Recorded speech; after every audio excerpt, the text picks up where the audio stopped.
let us discuss the lesson magnetic effect of electric current. This is part 11. In this lecture, I will discuss about domestic electric circuit. So let us see.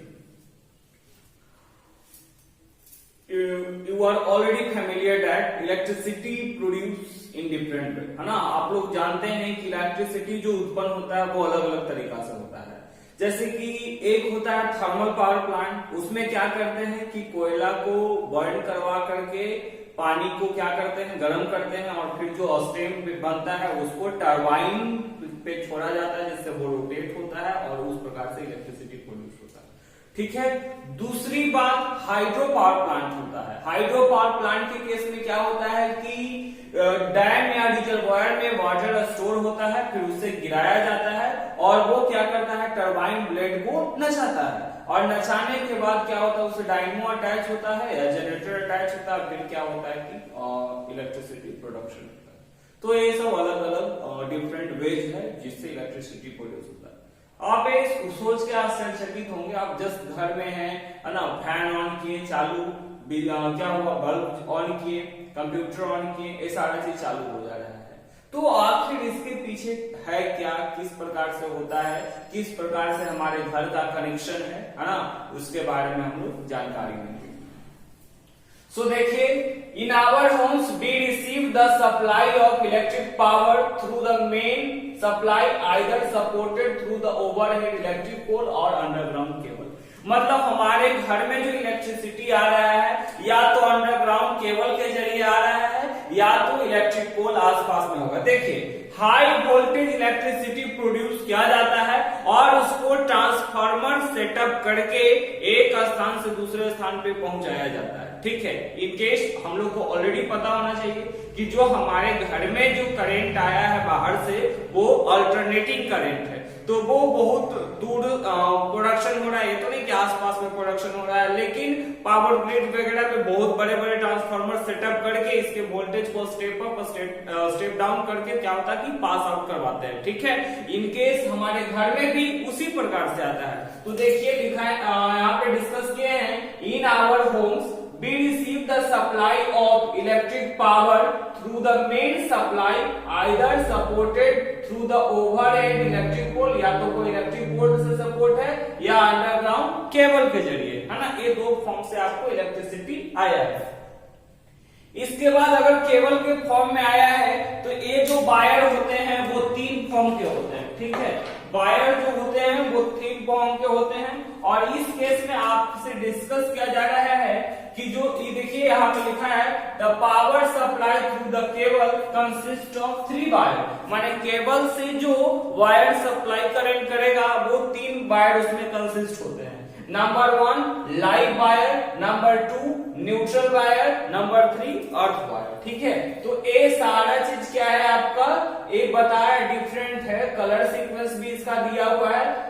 देखिए, live wire है जो कि red colour के होगा और इसका काम है इलेक्ट्रिक पोल या केबल के जरिए करंट को लाना और इसमें जो पोटेंशियल डिफरेंस होता है वो 220 वोल्ट का होता है। ठीक है। आप स्टेपलर लगा करके घर में, है ना, उसको स्टेप अप और स्टेप डाउन कर सकते हैं। ठीक है। दूसरी बात, जो न्यूट्रल वायर है वो ब्लैक कलर का होता है और इसका काम क्या है, कंप्लीट द सर्किल, है ना। आप यहाँ नीचे देख रहे होंगे, यहाँ पे देख रहे हैं न्यूट्रल वायर है। ठीक है। यहाँ पे देख रहे हैं ये जो न्यूट्रल वायर है ना, यही है आपका न्यूट्रल वायर जो कि ब्लैक कलर का होता है। इसका जो काम क्या है तो सर्किट को पूरा करना, मतलब एक तरफ से फ्लो करके दूसरा फिर से वापस करना। ठीक है। तो वो क्या करता है, जस्ट कंप्लीट द सर्किट। ठीक है। वो फिर नहीं रहेगा तो सर्किट कंप्लीट नहीं होगा तो कोई भी अप्लायंसेस रन नहीं कर पाएगा। ठीक है। तो इसका काम है कंप्लीट सर्किट और वही मेंस में फिर पावर को सप्लाई करवा देना, पहुंचा देना। फिर देखिए, अर्थ वायर क्या होता है, तो किसी भी बड़े बड़े जैसे सॉकेट है, जैसे देखिए ये है 3 पिन सॉकेट, देख रहे हैं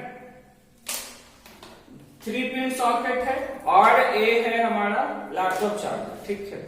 इसमें भी देखें 3 पिन सॉकेट है। आप किसी भी अप्लायंसेज में देखेंगे तो जो अपर का केस है, जो मेटल कैप है, वो क्या होगा आपका, वो जो बना होगा वो कंसिस्ट करेगा, है ना, वो मेटल कैप जो होगा वो क्या होगा, थोड़ा बड़ा ही होगा कंपेयर टू, है ना, ए लाइव और न्यूट्रल से। तो होता क्या है in case of excessive electron, है ना, कभी कभी हाई वोल्टेज वगैरह आता है, एक्सेसिव इलेक्ट्रॉन फ्लो होने लगता है, तो यह तार वगैरह जो लूज है इन केस वो क्या करता है कि डायरेक्ट ये जो है ना, ये जो देख रहे हैं ये डायरेक्ट अटैच हो जाता है और ये क्या होता है इसका सप्लाई जो है वो मेंटेन किया जाता है, ठीक है। और ये फिर क्या होता है दूसरे जगह पे इसको मतलब कि इन केस अर्थ किसी भी सर्किट से डायरेक्ट ये अर्थ में पहुंचा देने का काम करता है, ठीक है, एक्सेस इलेक्ट्रॉन के फ्लो के केस में, ठीक है। इस प्रकार से ये अटैच होता है। तो देखिए all the appliances are connected in parallel, है ना, हमारे घर पे देखिए यहाँ पे वो क्या रहा है किस प्रकार से काम कर रहा है, तो आप देखेंगे यहां से देखिए सबसे पहली बात लाइव वायर आया, ठीक है, ये लाइव वायर आकर के मेन फ्यूज में आकर के यहाँ पे जुड़ा हुआ है, ठीक है। इनकेस अगर कभी भी ज्यादा उधर सप्लाई हुआ था डायरेक्ट कनेक्शन यहीं से खत्म हो जाएगा, all the appliances will remain safe, जितना भी अप्लायंसेज है सब सेफ का सेफ रह जाएगा, बिल्कुल। उसके बाद आ जाएंगे इलेक्ट्रिक मीटर में। तो इलेक्ट्रिक मीटर है क्या, तो electric meter is a device, एक प्रकार के डिवाइस है जो क्या करता है, इलेक्ट्रिक मीटर एक डिवाइस है जो रिकॉर्ड करता है consumption of electricity in our home, है ना, मेरे घर में कितना बिजली खपत हो रहा है वही कंजप्शन में, मतलब कि वो बताता है कि कितना क्या उठा आपके बिजली बिल, ठीक है, तो वो है गया आपका इलेक्ट्रिक मीटर। इसके बाद इलेक्ट्रिक मीटर से जो वायर निकलता है और ये क्या हुआ प्रवेश कर जाता है, ठीक है, तो देख रहे हैं, है ना, लाइव वायर के फॉर्म यहाँ से निकलेगा, ठीक है, अर्थ वायर यहाँ पे आया है।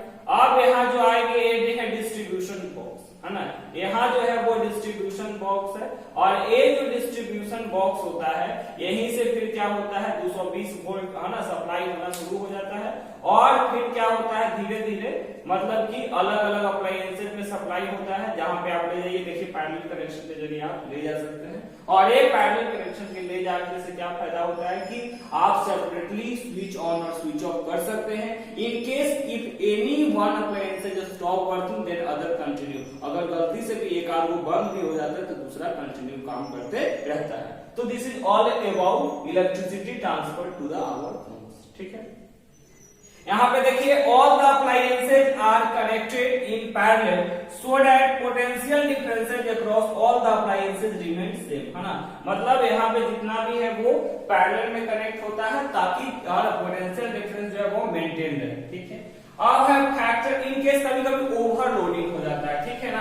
आप जैसे कि यहाँ पे देखिए, है ना, आई 3 पिन सॉकेट है, ठीक है, इसमें आप क्या करेंगे ऊपर में भी एक सप्लाई खोसे हुए हैं, यहाँ पर भी तीनों जगह से आप कंजप्शन कर रहे हैं। इन केस यहाँ पे जो इलेक्ट्रिसिटी फ्लो हो रहा है ओवरलोडिंग की वजह से, है ना, वही बता रहा है क्या होता है। देखिए दूसरा पहला जो मेन इसका काउच है when live wire and neutral wire come in the direct contact, है ना, मतलब कि ढेर दिन होते होते क्या होता है कि, है ना, इन केस किसी भी वायर का लाइव वायर और जो न्यूट्रल वायर है अगर मान लीजिए कि वो गलती से कांटेक्ट में आ जाता है तो उस केस में क्या होता है ओवरलोडिंग के केस में हो जाता है। फिर है accidental raise in the high voltage, है ना, अचानक वोल्टेज में इंक्रीज हो जाना। और थर्ड में है by connecting too many appliances to the single socket, है ना, अभी मैंने आपको बता रहा था कि मतलब एक 3 पिन सॉकेट है और आप इसमें क्या करेंगे एक अप्लायंसेज इधर एक अप्लायंसेज इधर एक इधर और, है ना, तो और क्या होगा इसमें एक्सेसिव लोड पड़ेगा, तो इसको कहते हैं ओवरलोडिंग, ठीक है।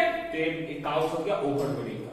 Now let us discuss short circuit. Short circuit क्या होता है, तो it means coming together of live and neutral wire, है ना, इसका मतलब है कि मतलब इन केस क्या होता है लाइव वायर और न्यूट्रल वायर एक साथ साथ आ जाता है, उस केस में क्या होता है शॉर्ट सर्किट होता है। This can happen due to the damage of appliances or wearing out of the top wire, हमारा जो तार का जो कवर वगैरह वो सब क्या होगा wearing out, मतलब बाहर निकल जाएगा फटा हुआ रहेगा इसके वजह से। Carrying current, short circuit at some time causes the fire, generally short circuit होगा तो आग लगना स्वाभाविक है, तो वही बता रहा है कि short circuit sometime causes the fire, है ना, आग लग जाती है। Next electric fuse. Electric fuse होता है क्या है, तो देखिए फ्यूज है क्या, तो आपका एक सेफ्टी डिवाइस है। Fuse is a safety device और ये क्या होता है, ये जो काम करता है वो प्रिंसिपल है जूल्स लॉ ऑफ हीटिंग। मेरा इलेक्ट्रिसिटी पे वीडियो बना हुआ है, आप देख सकते हैं, उसमें मैंने आपको बताया था कि whenever current flows through conductor then heat is produced is known as heating effect of electric current. Iron bulb ये सब उसी के प्रिंसिपल पे काम करता है।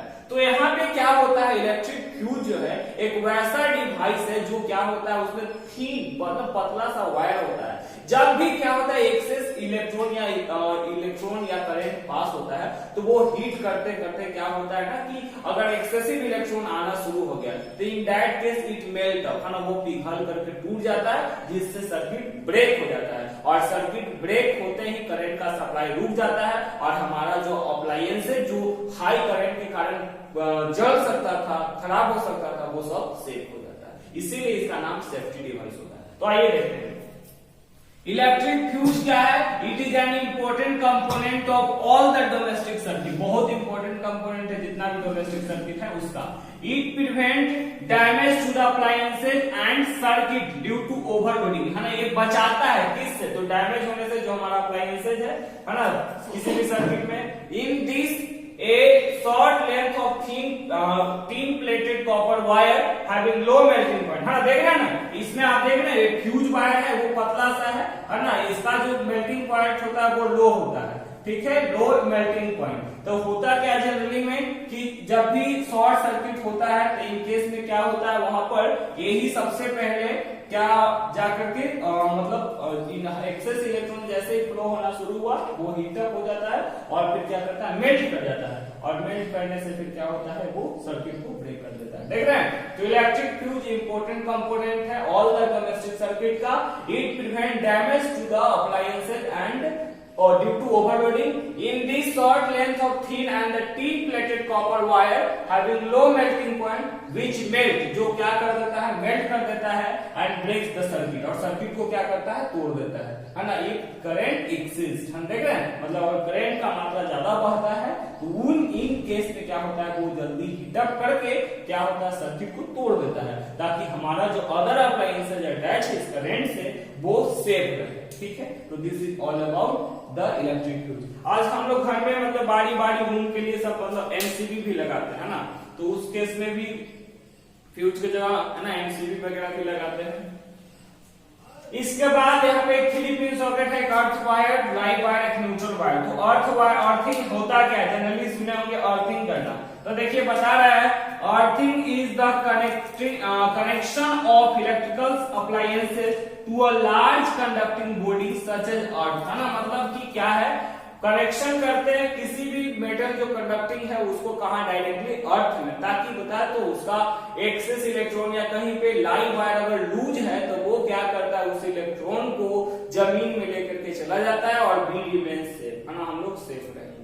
देखिए in case the insulation inside the appliance breaks down or the live wire become loose, है ना, कह रहा है ना इसमें कि अगर मान लीजिए किसी भी अप्लायंसेज का वो इंसुलेशन जो कवर रहता है वो अगर मान लीजिए कि खराब हो जाता है या फट जाता है और लाइव वायर लूज हो जाता है and touches the body of appliances if not earthed, अगर आप अर्थेड नहीं है तो आपको इलेक्ट्रिक शॉक लग सकता है, लेकिन अगर वो अर्थिंग दिया हुआ है, अर्थेड है, तो वो क्या होगा, जो करंट उसमें बढ़ रहा है वो मेटल कैप के जरिए, माने जो सबसे मेटल टिप्स होते हैं, है ना, अर्थ वायर से अटैच, वो क्या होगा अर्थ में प्रवेश कर जाएगा and we will save from the electric shock, है ना, हम लोग इलेक्ट्रिक शॉक से बच जाएंगे। So this is all about the chapter magnetic effect of electric current. Thank you.